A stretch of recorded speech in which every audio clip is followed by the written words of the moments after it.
ସମ୍ପୂର୍ଣ୍ଣ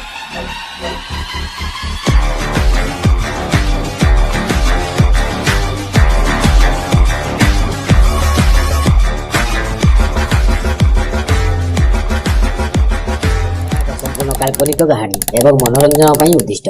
କାହାରି ମନରେ କଷ୍ଟ ଦେବା ଆମର ଉଦ୍ଦେଶ୍ୟ ନୁହେଁ। ଏଥିରେ ଥିବା ସମସ୍ତ କ୍ୟାରେକ୍ଟର ସମ୍ପୂର୍ଣ୍ଣ କାଳ୍ପନିକ। ଦୟାକରି ଏହାକୁ କେହି ଦେହକୁ ନେବେ ନାହିଁ। ଯଦି ନେବେ ତାହେଲେ ପୁରୀ ଆସନ୍ତୁ ଆଉ ଦାନଟିକୁ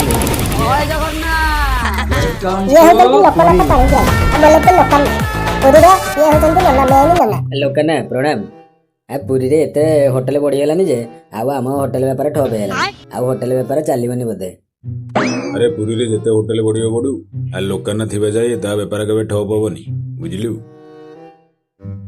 आ सब सेही महाप्रभु को इच्छा ताको इच्छा रे चली जेबे जाय आउ आगु भी चलिबो।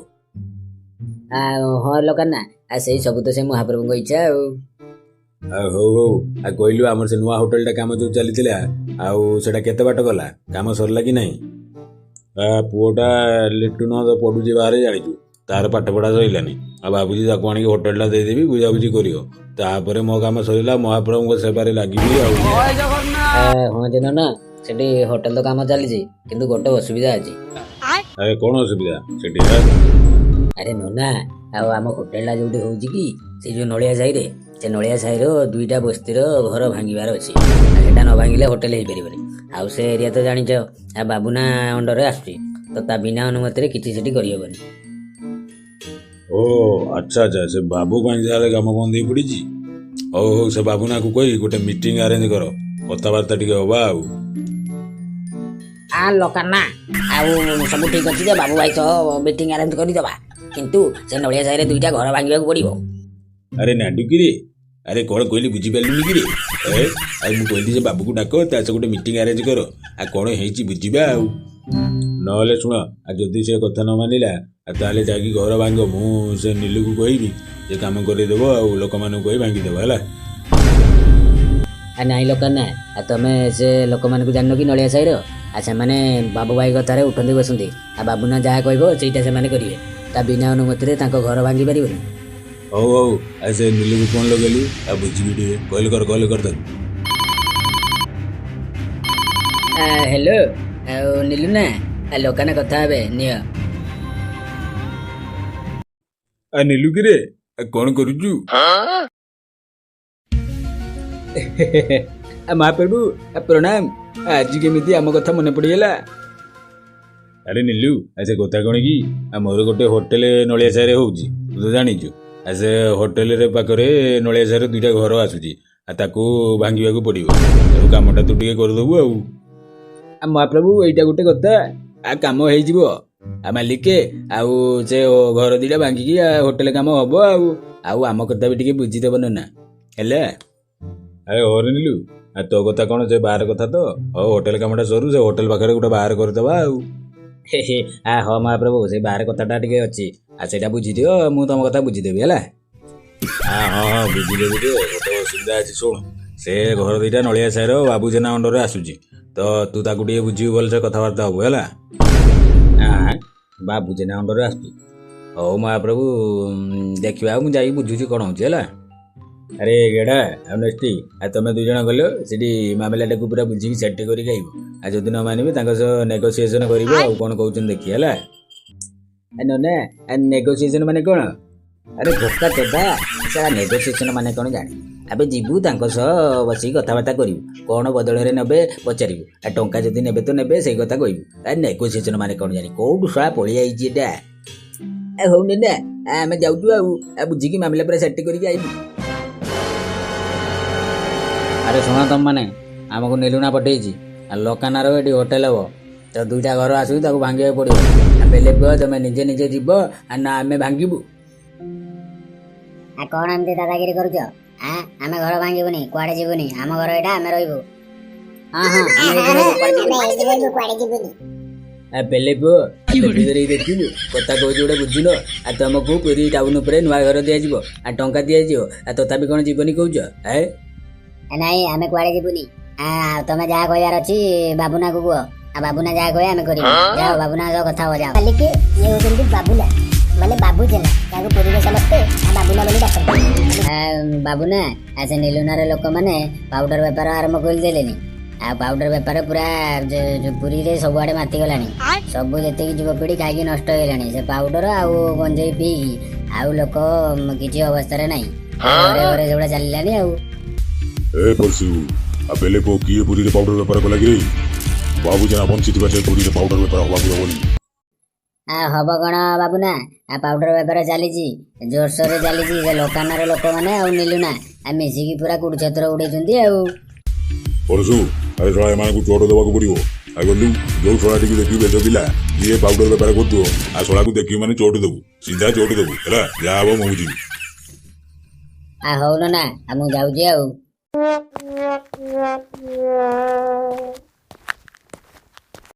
ଆରେ ଶଳା ତୋ ପୁରୀରେ କଣ ପାଉଡର ବେପାର ପୁରେଇ ଦେଲି? ଏମାନଙ୍କ କଥା ଶଳା ବୁଝିବାକୁ ପଡିବ। ଆଉ ଏ ଶଳାଙ୍କୁ ଗୋଟା ଗୋଟା କରି ଆଣି ଏ ଶଳା ବେଲେ ପୁଅ ମାନେ ପୁରୀଟାକୁ ନଷ୍ଟ କରିଦେଲେଣି। ଆଉ ବାବୁନା ପ୍ରଣାମ। ଆରେ କେଡୁକିରେ ଆଉ କଣ ହେଇଛି ଆଜି ହଠାତ ପଳେଇ ଆଇଲୁ? କଣ କାମ ଅଛି କିରେ? ନନା ସେମିତି କିଛି କାମ ନାହିଁ ଯେ ସେ କଥା କଣ କି ଲୋକାନାର ହୋଟେଲ ଗୋଟେ ନଳିଆ ସାହିରେ ହବ। ହଁ ତ କଣ ହେଲା? ନନା ସେ କଥା କଣ କି ଯୋଉଠି ହୋଟେଲ ହବ ନଳିଆ ସାହିରେ 2ଟା ଘର ଭାଙ୍ଗିବାକୁ ପଡିବ। ମୁଁ ଯାଇଥିଲି ନନା ସେମାନେ କାହାକୁ ବୁଝେଇଲି। ମୁଁ କହିଲି ଯେ ତମକୁ ନୂଆ ଘର ଦିଆଯିବ ଟାଉନ ଉପରେ, ଆଉ ଟଙ୍କା ବି ଦିଆଯିବ। କିନ୍ତୁ ସେମାନେ ମାନିଲେନି, କହିଲେ ବାବୁନାକୁ ପଚାର ଆଉ ତାପରେ ଯାହା ହବ। ଏଇ ବେଲେ ପୁଅ ଆରେ ଶଳା ସେ ଲୋକାନା ଆଉ ନିଲୁ ମିଶିକି ଶଳା ପୁରୀରେ ପାଉଡର ବେପାର ଚଲେଇଛ। ପାଉଡର ପଇସାରୁ ଶଳା ହୋଟେଲ କରୁଛ, ଧନ୍ଦା କରୁଛ। ଅରେ ଶଳେ ଆଉ ମୁଁ ଥିବା ଯାଏ ସେ ନଳିଆ ଯାଏ ଘର କଣ ମୋ ଲୋକମାନଙ୍କ ଘର ଭାଙ୍ଗିବନି କି ହୋଟେଲ କରେଇ ଦେବିନି, ବୁଝିଲୁ? ଯାହା ସେ ନିଲୁକୁ ଆଉ କହିଦେବୁ ଲୋକାନାକୁ। ବାବୁନା ଆଉ ନିଲୁନା କହିଥିଲା ବୋଲି ମୁଁ କହିଦେଲି ନା ଆଉ। ଚାଲ ବେଲେ ପୁଅ ଚାଲ। ତା ବେଦ ପିଲା କହୁଛି କଣ ନା ଘର ଭାଙ୍ଗିବ, ମୋ ଲୋକମାନଙ୍କର ଘର ଭାଙ୍ଗିବ। ଏ ବାବୁ ଜେନା ବଞ୍ଚିଥିବା ଯାଏ ତୋତେ ସେଠି ପାଉଡର ବେପାର କରେଇ ଦେବନି କି ସେଠି ହୋଟେଲ ହବାକୁ ଦେବନି, ବୁଝିଲୁ? ଚାଲ। ଇରେ ଶଳା ଏଠି ଶଳା ବାବୁନା ଯୋଉ ଭୟ ହେଲାନି ଶଳା ଚୋଟ ଦେଇଦେବୁ ଆଉ। ଏଠୁ ଯେତେ ଜଲ୍ଦି ପଳେଇବା ସେତେ ଜଲ୍ଦି ଭଲ। ଶଳା ଯୋଉ ପଳାୟତି ସୋ ଜୀବତି। ଚାଲ ରେ। ହଉ ବାବୁନା ଆମେ ଆସୁଛୁ। ଆରେ ଶଳା ତୁ ଯାଇନୁ ଏବେ ଯାଏ, ଚାଲ ଏଠୁ। ଲିଟୁନ ଲୋକାନାର ଗୋଟେ ବୋଲି ପୁଅ, ତା ସହ ବସିଛି ଏ ପାରା। ଏ ପାରା ହଉଛି ତାର ବଡିଗାର୍ଡ ମାନଙ୍କ ମଧ୍ୟରେ ଗୋଟେ ସମ୍ପର୍କ ଗଢି ଉଠିଛି, ଯୋଉଟା ସମାଜରେ ଗ୍ରହଣ କରି ନୁହେଁ। ଏକ୍ଜାମ ସରିଗଲା, ଆମକୁ ଏଥର ଘରକୁ ଯିବାକୁ ପଡିବ, ଯିବା ଆଉ। ଆରେ ହଁ ଲିଟୁନ ତମେ ଯାଅ, ମୁଁ କାହିଁକି ଯିବି? ଆରେ ତମ ବାପା ମତେ ରଖିଥିଲେ ତମ ବଡିଗାର୍ଡ ପାଇଁ। କଲେଜରେ ପଢାପଢି କରୁଥିଲେ, ସେଥିପାଇଁ ତମକୁ ମତେ ରଖିଥିଲେ। ତ ଏବେ ତ କଲେଜ ସରିଲା, ତମେ ଘରକୁ ଯିବ, ଗାଁକୁ ଯିବ, ମୁଁ କାହିଁକି ଯିବି? ଆରେ ପାରା ତୁ ସେମିତି କଣ କହୁଛୁ? ମୁଁ ତତେ ଛାଡି କେମିତି ରହିବି? ଆଉ ଆମ ଭଲ ପାଇବା କଥା କଣ ହବ? ଦେଖ ଲିଟୁନ ତମେ ସେମିତି କଣ ପାଇଁ କହୁଛ? ଆମ ସମ୍ପର୍କ ତମ ବାପା କଣ ଦୁନିଆରେ କେହି ବି ଗ୍ରହଣ କରିପାରିବେ ନାହିଁ। ଆମର ଏମିତି ଗୋଟେ ସମ୍ପର୍କ କେହି ବି ଗ୍ରହଣ କରିପାରିବେ ନାହିଁ ତାକୁ। ଆରେ କେହି ଗ୍ରହଣ କରୁ ବା ନ କରୁ, ତୁ ତ କରୁଛୁ ନା, କହ ମତେ ତୁ ଗ୍ରହଣ କରିବୁ ନା ନାହିଁ? ତୁ କଣ ଛାଡିକି ରହିଯିବୁ? ଦେଖ ଲିଟୁନ ଆଉ ମୁଁ ବି ତ ସେମିତି ରହିପାରିବିନି, କିନ୍ତୁ ତମେ ବି ଗୋଟେ ପୁଅ, ମୁଁ ବି ଗୋଟେ ପୁଅ। ତ ଆମ ଭିତରେ ଏମିତି ସମ୍ପର୍କ ଯେ ତାକୁ ଯିଏ ଦେଖିଲେ ତାକୁ ଖରାପ ଭାବିବ, କେହି ଗ୍ରହଣ କରିପାରିବେ ନାହିଁ। ତମ ବାପା ଶୁଣିଲେ କଥା କଣ ତାଙ୍କ ଅବସ୍ଥା ହବ ଥରେ ଭାବ। ସେ ବାପା ଜାଣନ୍ତୁ କି ନ ଜାଣନ୍ତୁ, ଆଜି ନହେଲେ କାଲି ଜାଣିବେ। ମୁଁ ଏତେ କଥା ଜାଣିନି, ତୁ ମୋ ସହ ଗାଁକୁ ଯିବୁ ବାସ୍। ତମେ ମୋ କଥା ଶୁଣିବନି ତାହେଲେ ନା? ହଉ ତାହେଲେ ଯାହା ହବ ସେତେବେଳେ ତମେ ବୁଝିବ ହେଲା। ହଉ ଚାଲ ଯିବା ଆଉ, କାଲି ବାହାରିବା। ଥ୍ୟାଙ୍କ ୟୁ ପାରା। ଆରେ ନିଲୁ ସେ ଖବର କଣ? ସେ ନଳିଆ ସାହିର 2ଟା ଘର କଣ ଭାଙ୍ଗିବ ହୋଟେଲ କଥା ବୁଝିଦେଲୁ? ମହାପ୍ରଭୁ ମୁଁ ପଠେଇଥିଲି ମ ଏ ଗେଡା ଆଉ ନଷ୍ଟି ଆମର ଯାଇଥିଲେ। ସେଠି ଯୋଉ ନଳିଆ ସାହି ଲୋକମାନଙ୍କୁ ବୁଝାବୁଝି କରି କଣ ଆଇଛନ୍ତି ହେଲା। କଣ ବୁଝାବୁଝି କରିକି ଆସିଛ କହିଲୁ? କଣ ବୁଝିକି ଆଇଲ? ମହାପ୍ରଭୁ ଗେଡା ଯାଇଥିଲା, ଯାଇକି ସେ ଲୋକମାନଙ୍କୁ କହିଛି। ଲୋକମାନେ ବେଲେଇ ପୁଅ ମାନେ କହୁଛନ୍ତି ବାବୁନାକୁ କହିବ। ବାବୁନା ସେ ବାବୁ ଜେନା ଯାହା କହିବ ସେଠି ହବ ହେଲା। ବାବୁ ଜେନାକୁ ଏମାନେ ପୁଣି ଦେଖିବାକୁ କହିଥିଲେ, ତାଙ୍କୁ ଭେଟ କଲେ। ତା ଭେଟ କଲାରୁ ଦେଖିବ ବାବୁନାର କି କଥା। ନନା ସେ ବାବୁନା ନୁହଁ କି, ସେ କହୁଛି କଣ ନା ଇଏ ଆମର ଲକାନା ଆଉ ନିଲୁନା ମିଶିକି ଆପଣ ମାନେ କଣ ପାଉଡର ବେପାର କରୁଛନ୍ତି।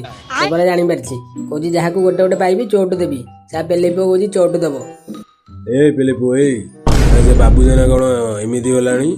ଲୋକାନାକୁ କଣ ଭୁଲିଗଲାଣି କି? ଲୋକାନା ମୁଣ୍ଡ ତର ଦେଖିଲେ ବେଦ ପିଲାକୁ ଚୋଟ ଦେବି ପୁରା, ବୁଝିଲୁ?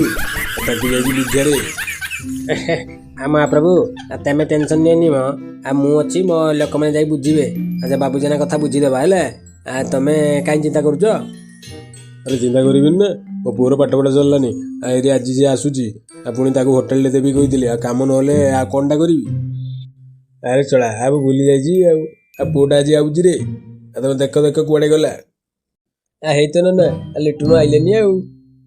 ସାର୍ ପ୍ରଣାମ ସାର୍। ହଁ ରେ, ହେଲା ହେଲା। ଆଉ ଲିଟୁନ ଆସିଲୁ, ଭଲସେ ଆସିଲୁ ଠିକ୍ ଠାକ୍? କିଛି ଅସୁବିଧା ହେଇନି ତ? ନାଇଁ ବାପା, କିଛି ଅସୁବିଧା ହେଇନି। ପାରାକୁ ତମେ ପରା ମୋ ସହ ରଖିଛ ବଡିଗାର୍ଡ। ପାରା ଥିବା ଯାଏ ମୋର କଣ ଅସୁବିଧା ହବ କି? ହଁ ରେ, ହଉ ହଉ। ପାରା ଯା ଭିତରକୁ ଯା, ମୁଁ ଲିଟୁନ ସହ କଥା ଅଛି। ଆଏ ପିଲିପୁ, ଏ ଶଳା ଇଏ ନା କଣ ପାରା? ଏ କଣ ଶଳା ଉଡୁଛି?